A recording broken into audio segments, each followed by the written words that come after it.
who don't know, because I want to go back, and then I want to spring back and talk about the show this past week. But for the people who don't know, in the town and abroad and beyond, how long you been doing this? Man, I've been professionally doing music since '91. Say that again. I've been professionally doing music since 1991. We in the town, we're in Cincinnati, and we got professionals that's been doing it since when? 1991. How you get started? Oh man, I had my two OGs from we were in Watusi now, but back then we called X Nation, and they were living in we knew each other from the hoop court in Covington, Kentucky.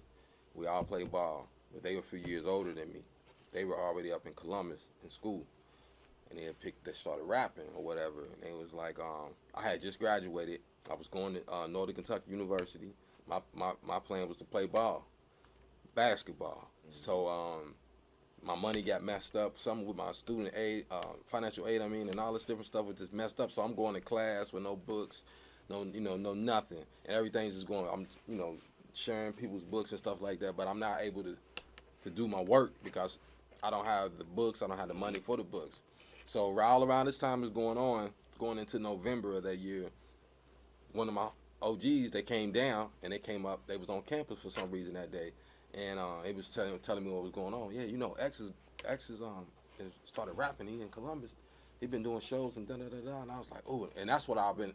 If it wasn't hoop, it was music. Music was my first love as a youngster. Yeah. I came into basketball like around in the 3rd, 4th grade or something like that, and by the 5th and 6th grade, it took over. Yeah. It just polarized everything. Yeah. So I was just I should sleep with a basketball. Yeah. You know what I mean? I understand. We from the same club, same situation. So I was like, you know what? That's what I want to do. So just so happened, my check came in the mail. I paid my tuition and packed up the whip, went to Columbus. Paid for my tuition, so I had no money hanging over my head, and just didn't go back to school. Went up there, and within about a week, shows just start happening. Cultural shows, Kwanzaa type stuff like that. Then got into the nightclubs, and then acts were coming into town. We were starting to open it up for people. Like Professor Griff, X-Clan, Public Enemy, Tony Terry. The list is going on and on and on. Dude, we start building the buzz, and then we ended up actually going on the road a couple of dates with X-Clan. So while we were in Chicago, we was it was Menudo. Remember when Menudo was real big? Spanish. Stop at Menudo for a second. I want to say one thing. This is for the red, the black, and the green with the key.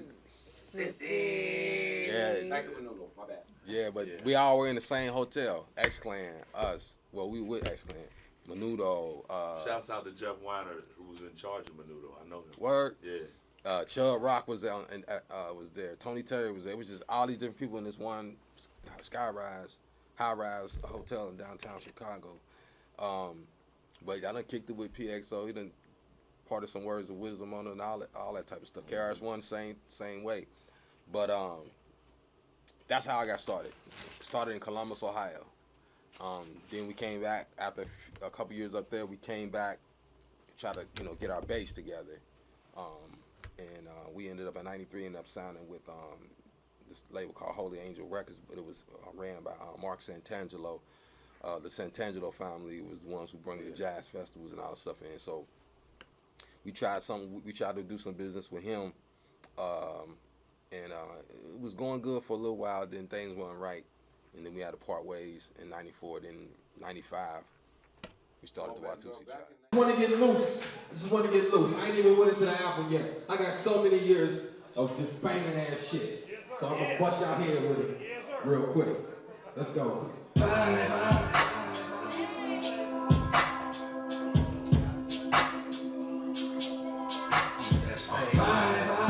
Everybody, you gotta always stay on your shit, the shit that works for you. That's your vibe. Y'all feel it? I am on my vibe. Yeah, I'm on my vibe, baby. I'm on my vibe, baby. I am on my vibe. I'm on my vibe, baby. I'm on my vibe, baby. Vibe. Y'all say that, come on. Once again, in the place, they always make it happen. They always do their thing.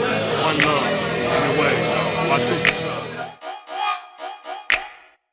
Hey y'all, what's up? Vibe One did an awesome job. I love all the tracks on the curation of Lil Ronnie. Woo! Shout out to Hip Hop Period, hold it down for the natty. In my chest, had to pace my words so I can catch my breath. You were so fresh, I was covered in sweat. Had to keep my eyes up, trying to show you respect. Usually with that, there comes a catch when a nigga can't. You be ready to step, but you can work so much more than that. You picking your bed out there for that. Slow walking, living like a talking. You found love for Me and never lost it. You give me so much energy, I'm never exhausted. Relationship shining, so you know we be flossing. We're at the Mac and Bridge show with Mr. Vibe One, and Mo Phiyah. Fire. I'm just now getting hip to Phiyah. Fire. Mac and Bridge. We were saying, I was saying that your music is like. I don't like co-signing rappers, hip rappers. That's my claim to fame. So if I do pay attention to a rapper, it's something special. You know what I'm saying? And I think what coordinates with you from the beginning when I first met you, like 2 years ago. You one of the first artists that I met when I came out of in your stage show, man. You put it all in. You don't even. You know what? You don't see nothing. You don't see what's going on. You be going there in your own world, and that's the best stage show I've ever seen from any artist. The ones that don't even pay attention to the Some time ago, I can't remember when I figured out that you have to. It goes beyond, because you know when you rehearsing, or even when you take it all the way back to the beginning, coming up with the songs, you writing the lyrics. And back in the day, I used to write the lyrics, and as I wrote the lyrics and kept going over it, by the time I was finished on the last line, I knew the lyric, I knew the verse. So I essentially just like, okay, and then I just go in the booth. But I have a photographic memory, I think. So I remember, that's how I remember my lyrics as I wrote them, or whatever I wrote them on. So I went from that stage, and then you concentrating on trying to make sure you deliver it right, don't forget the lyrics, and stuff like that. But I never had that issue as far as having to concentrate on my lyrics. But I think in the beginning I was super serious, super stiff, and then I was like, you got a chance to see yourself? Yeah, I had to see myself. I was like, that's not me. Like, that's not how you feel. That's not me. Yeah, cause I'm a dancer. You know what I mean? I grew up dancing, with no fear of dancing in front of anybody, anywhere, whatever. So I was like, I have to incorporate that person into what I do on stage. And then once I started doing that, I started to, what they say, lose myself in the music.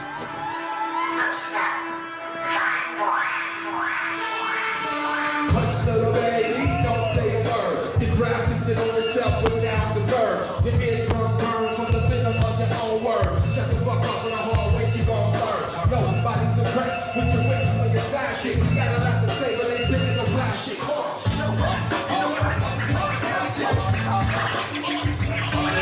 You can write a manual on how niggas can die quick. Talking a lot of shit and I'm not in their business. Relentless attack on the mic. We take flight, they keeping it real with true spit. To a new height. This squad through energy, baby, feels right. We turn of the suit in these guns, shine your lights like hottest on the mic with lyrics that's cold as ice. Oxymoronic, it's just loose and get exotic. Clap, come on. Clap your hands to the beat. People do pick up the vibe when you don't feel comfortable. And most of the old artists that I know that really know how to rock the stage, you know what they say?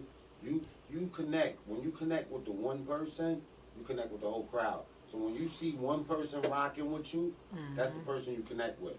And not to make it all about vibe, because we can easily do that because we got a lot to talk about with you.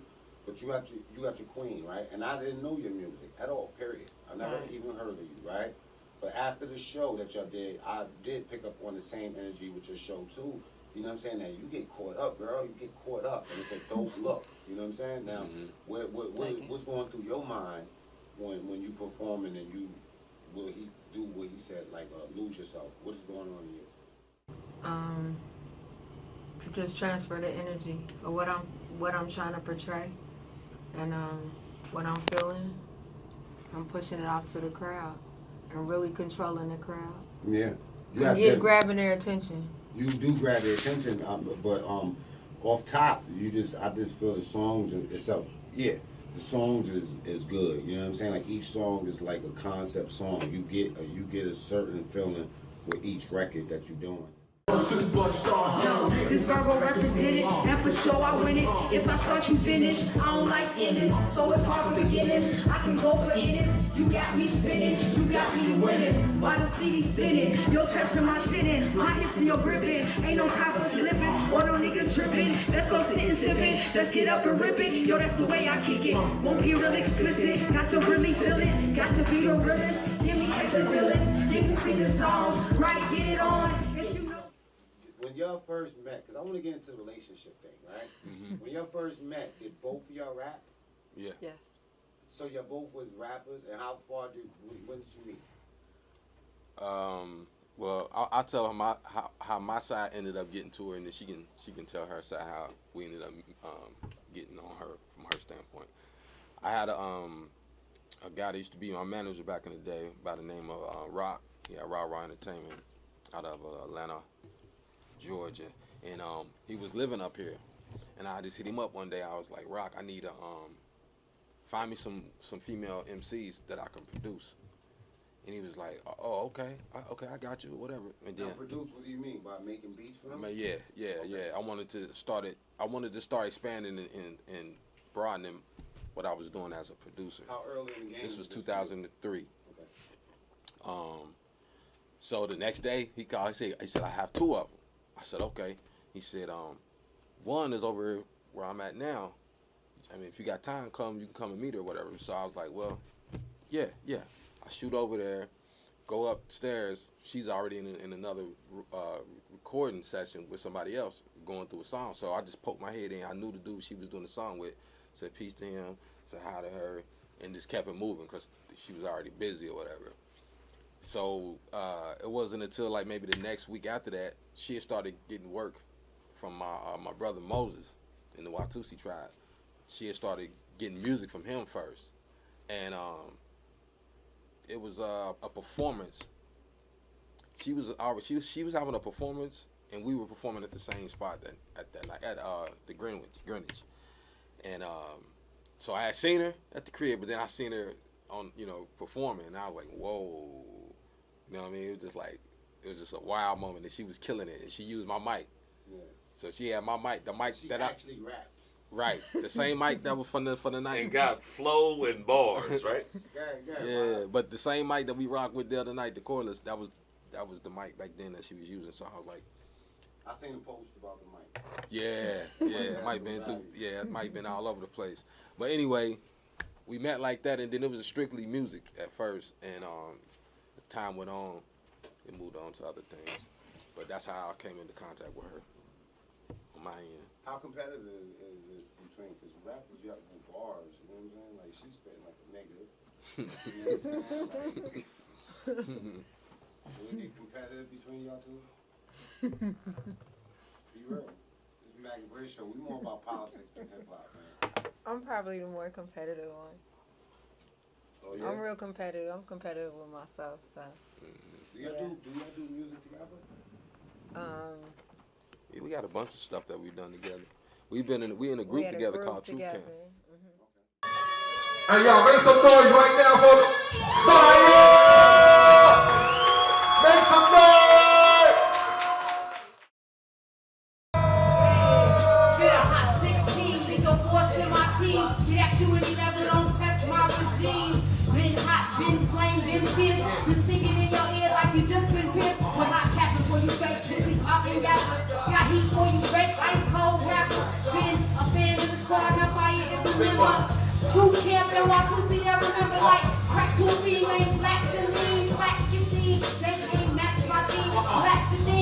You scream to race my dreams. Tell them see, but the truth here and it's over. Appreciate it, man. Felt good. I heard Mark was talking about that show the whole time, the whole ride back. My nephew called me back like he couldn't go stop about it. Well, you know, son, let me defend my brother right Cause quick. see, I lose myself in hip hop. I don't care if it's 2 people in there or if it's 1,000. I'm into the show. You know what I'm saying? Homage always said to me, like, he'll say a joke like, y'all want to know how hip hop, how much hip hop is in this kid?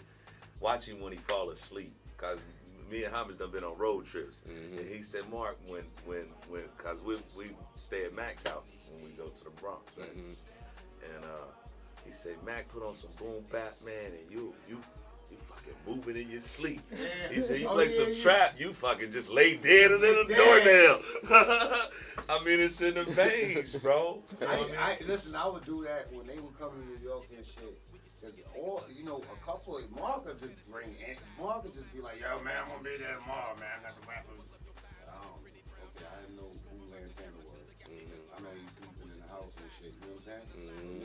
When Homage used to pull up, I used to do that shit on purpose. Me and Homage would be up. This nigga would sleep. I play that trap shit, he would sleep. We play some shit, and he's like, that's the weed. She was working on music, new music. I was like, hey, babe, you wanna do the show with me? I'm booking a show for later, in October. You know, you wanna rock it? She was like, yeah, and that was it. So being able to do it that way was really good, really special. And then having the people receive the music, buy the music, buy the T-shirts after the show, it just was, all the way around. I really feel good about the show. I wasn't the only one singing some of the songs. I noticed, I turned around, there was people behind me. So you making the impression and doing the right things. We just got to get more people to hear it and see it for sure. Tell me about some of the songs off the album, man. I'm in love with Call It Love, Hold On, you know what I'm saying, a few others. The one with Be Soul. There's a lot of tracks on there, man. And it's I heard somebody say it, and I guess that, this is what the conversation's been for us the whole night, you know what I mean, as far as hip-hop and with Phiyah, what she said about don't put me in a box. Like, they want to put all of hip-hop in one box, one category, where we got lanes, we got adult contemporary, we got trap, we got East Coast, we got all these different lanes, and quite honestly, because I want the people to hear from you, but I think your music is grown, mature, sexy, all that the above, plus, you know what I mean, it's feel good. So you kind of share with me a little bit about some of the tracks from the set, man, and take it from there. What inspired you to even write some of them joints? Well, I'll go right in with Call It Love, since that's your wife's ringtone. Yeah, that's the household favorite. We might be making another kid off that joint.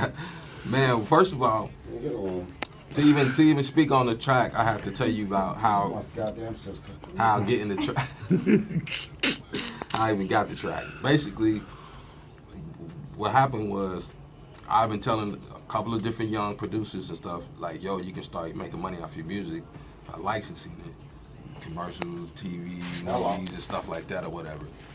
So after a couple times, E-Mac was like, yo, he was like, man, I remember you said something about this a while ago. He just brought it back up. I was like, yeah, man, I was letting him know how he could do it.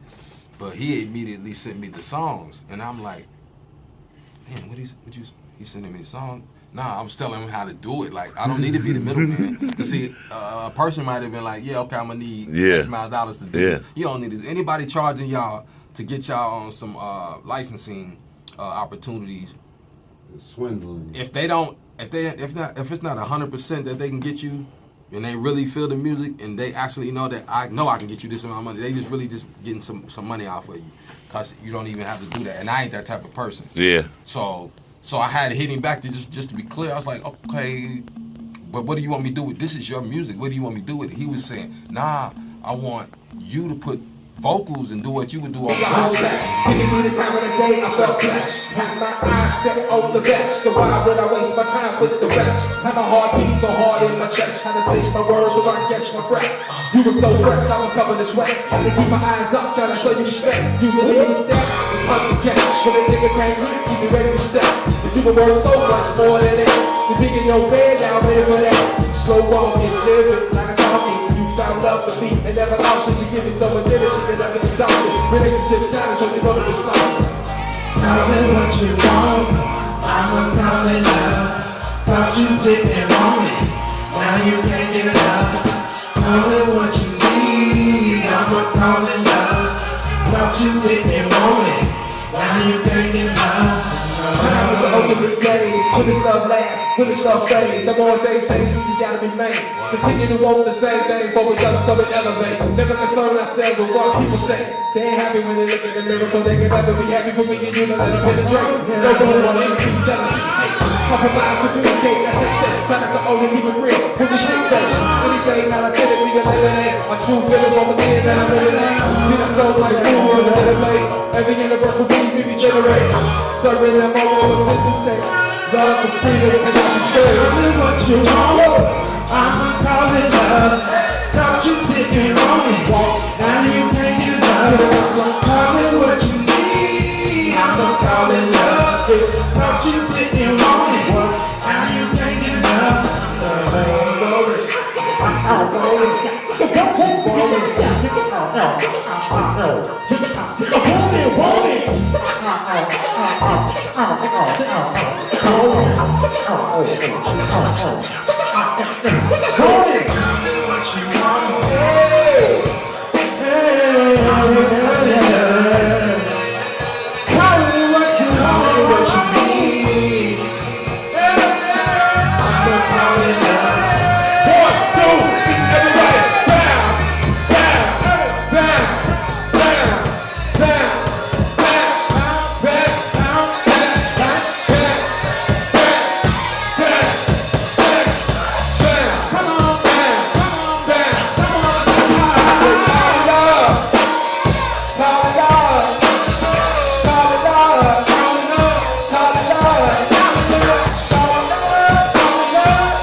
Shooting craps with all these self-proclaimed hood rats. I put my money on you, that's where the win is at. I give you love, I know I'm getting it back.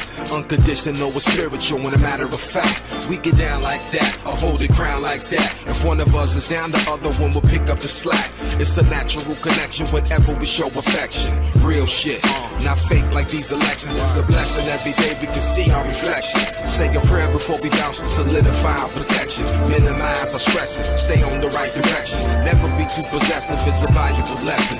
No fatal attraction, scratching or smacking. Not less we talk about the flip it, rub it down fashion. Yeah, you far from poison, that booty is well proportioned. Smile is so pretty, spirit is so gorgeous. Just tell me what you want. Just tell me what you need. Let me know and I will do all